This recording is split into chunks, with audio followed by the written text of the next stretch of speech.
16 games. And at 6, Chris at 7, Keith at 8, and Rachel at 9 on MSNBC, the place for politics. Several Republicans asked me to apologize. Well, I would like to apologize. I would like to apologize to the dead. And here's why. According to this study, health insurance and mortality in U.S. adults, which was published 2 weeks ago, 44,789 Americans die every year because they have no health insurance. I apologize to the dead and their families that we haven't voted sooner to end this Holocaust in America. That was Florida Democratic Congressman Alan Grayson's response to Republicans essentially telling them to stick it after they complained about him going to the House floor and saying the Republican health care plan was to die quickly. Today, more fireworks over the growing Grayson controversy. Georgia Republican Congressman Tom Price is calling for a resolution of disapproval against Grayson, and House Republican leader John Boehner had this to say.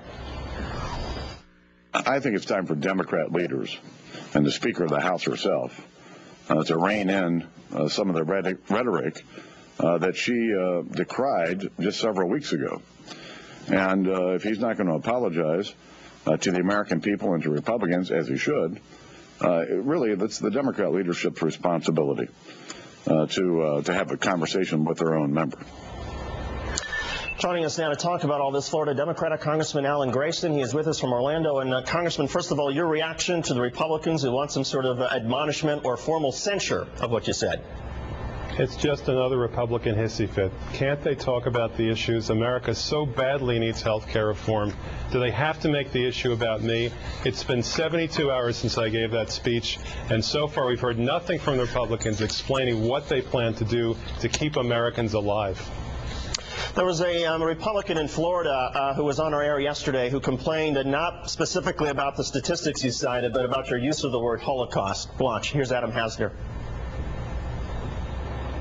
To compare America's healthcare system to the systematic murdering of 6 million Jews and millions of others, it is outrageous, and Congressman Grayson should go back to the floor and apologize for those offensive remarks. Congressman, your reaction to that, was it a poor choice of words? I think that I could have used different words. I could have, for instance, said that this was the disaster for America. I could have said that the fact that 1 million people have lost their lives since I was born unnecessarily simply because they didn't have health insurance in America is a tragedy. But listen, the words are not important. The lives are what's important. That's what matters here. Can't we talk about that, or do we have to continue to see the Republicans manufacture indignation in lieu of policy?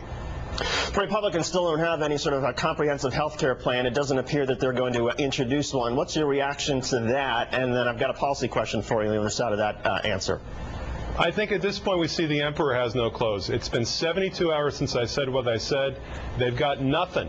And America deserves more. They deserve better than nothing. They deserve a solution to their problems, whether it's health care, whether it's energy, whether it's jobs, whether it's the economy. We have to move ahead. And I've said to the Republicans over and over again, you can lead, you can follow, or you can get out of the way. Where do you stand if a health care bill comes before the House and maybe it's on final passage and it does not have a public option? Would you still vote for it? I will vote for any bill that saves lives and saves money. That's what this is all about.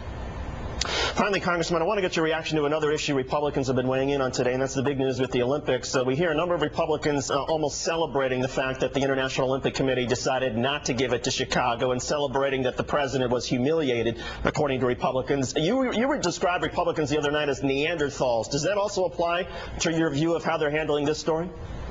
Well, sure. I mean, they've said now for months that they're willing to see Obama fail, even if it means America fails. And this is a perfect example of that. America lost its bid for the Olympics, and the Republicans are celebrating. Isn't that great? Congressman Alan Grayson, Democrat from Florida. And Congressman, thanks for coming on today. We appreciate it. Someone should remind them which team they're really on.